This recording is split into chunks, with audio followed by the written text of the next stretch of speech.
Of course, many times when these issues have come, you have also had to step in and state the matters about how journalists ought to be treated. Of course, journalists don't have to be treated any differently from any ordinary citizen of this country.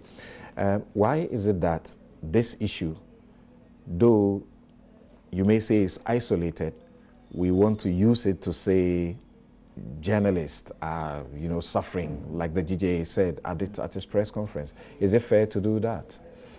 Good morning, Samson, and good morning to the panel and to all our viewers and listeners across the world. I would like to begin by expressing my deepest sympathies with these journalists. The two journalists clearly have been through a harrowing experience.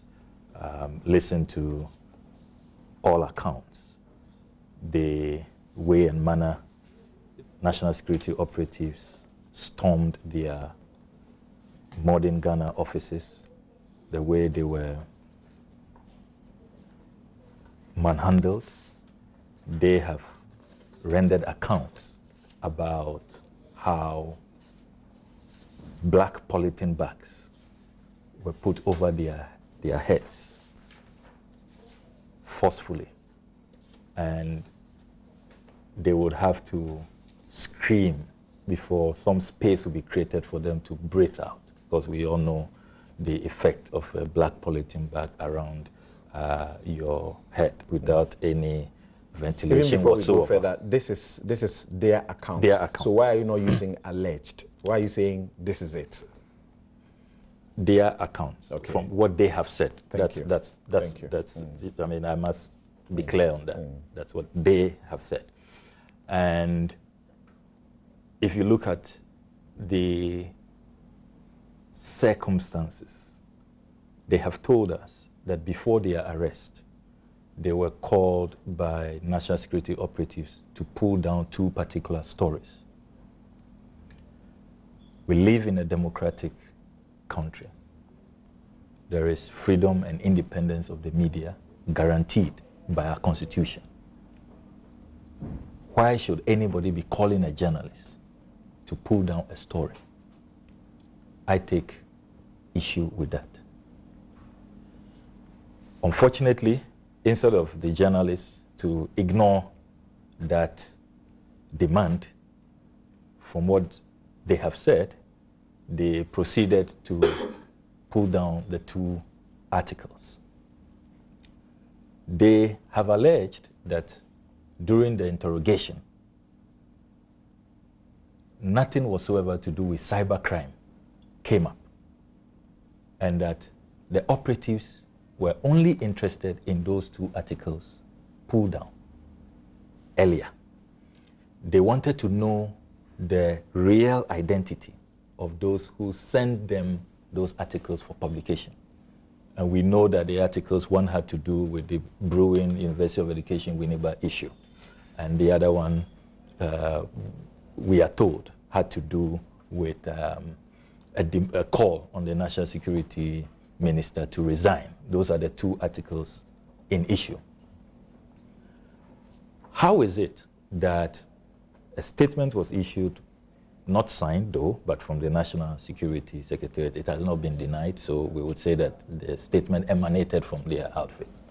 How is it that the statement tells the public that they are investigating cybercrime, but during the interrogation, that did not arise?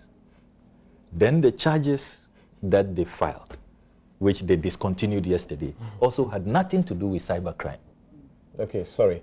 If you look at the Electronic Transactions Act, the charges against them about stealing, it is not theft of items, it's cybercrime. When they speak about unauthorized access to someone's electronic record, that is cybercrime. Yes, so just a perspective. Okay, so you are suggesting that the charges are inconsistent with the interrogation, because during the interrogation, at least from the side of the victims of the arrest, the torture, the manhandling, the dehumanizing treatment, the right abuses that they clearly suffered. I mean, I have no cause to doubt them. I've spoken to your other colleague on the case, Nick Pakpo Samuel. I have his Facebook post here. I've also seen the medical report that is now in the public domain, and there's all of this, at least confirmation from the doctors of pains in the neck, body pains, and all of that. I wonder what kind of. We have a doctor here. Yes. I suppose the doctor has a copy, so we will look at it. So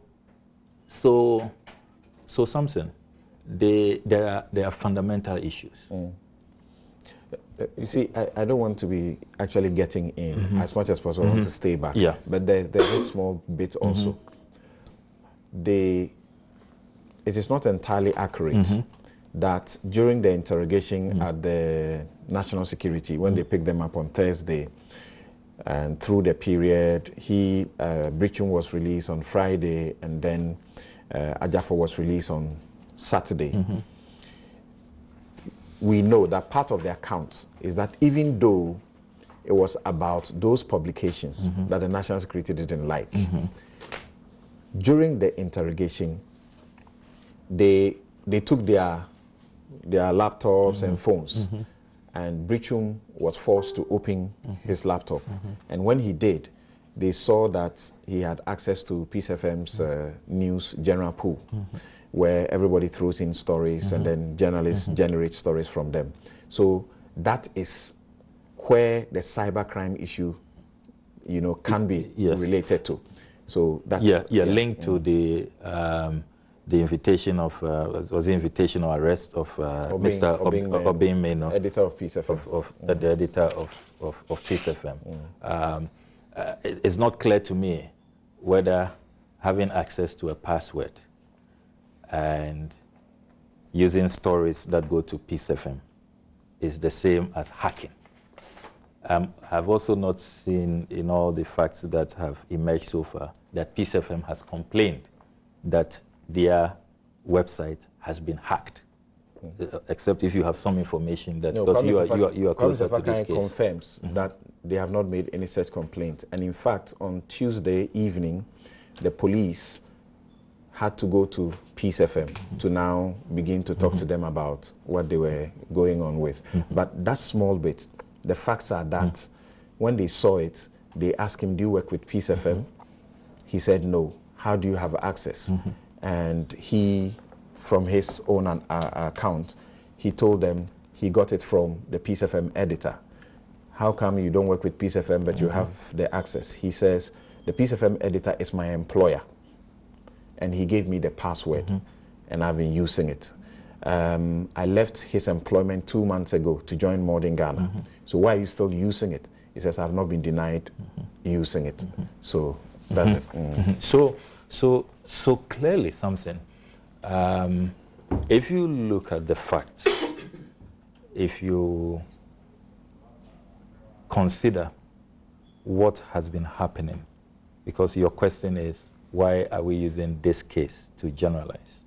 My answer to you is that a certain pattern is emerging.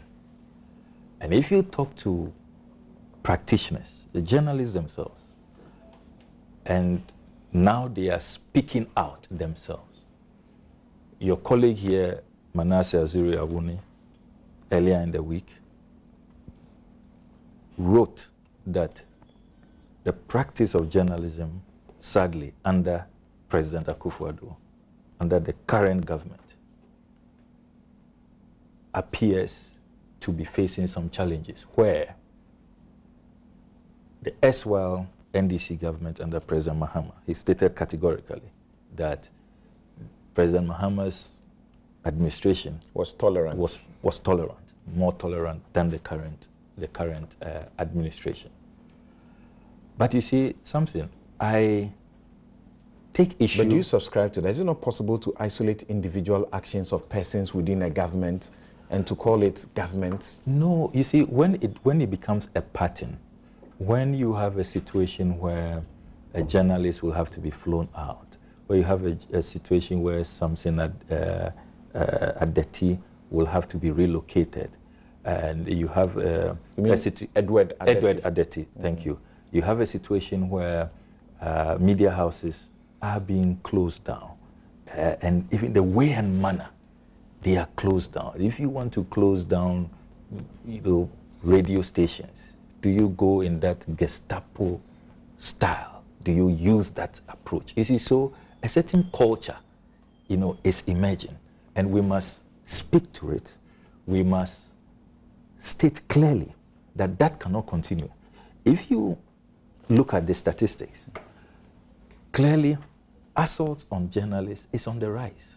For the first time in our country's history, and I'm not linking this to government by no means, a journalist has been assassinated.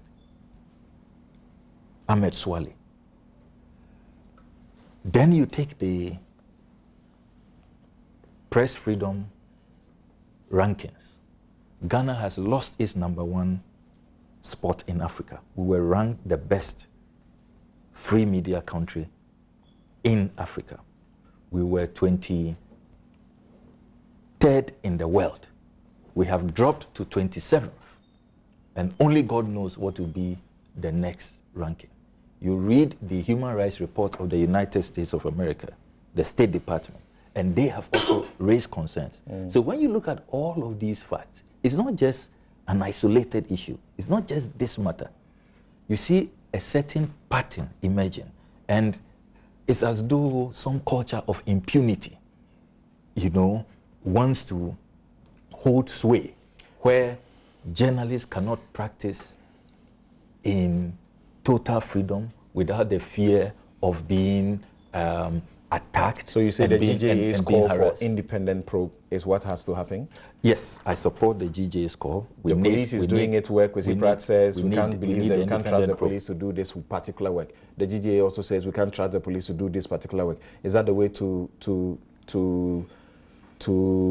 as it were, treat our institutions? It's not the best. It's not the best. I would have wished that was not the narrative. But the question then to us is, now who caused them? How did we get here? The institutions themselves have not done well. Okay, so but before I round up, I wanted to state emphatically, and I do now, that the National Security Council has gone rogue, and the earlier we call them to order, the better. If you look at the Constitution of Ghana, you look at the Security and Intelligence Agencies Act at 526, the National Security Council, if you look at their functions, they have no business raising an armed force like they did in the Ayawaso West Wagon matter. They have no business carrying out these arrests that they are doing, calling media houses to pull down stories and all of that. I thought that by law, national security, like BNI, like IOCO, even like some persons of certain rank in the Attorney General, they have the powers of police. So they can do things that police do. No, it means the Secretariat. No, the Secretariat has cannot. no power. It has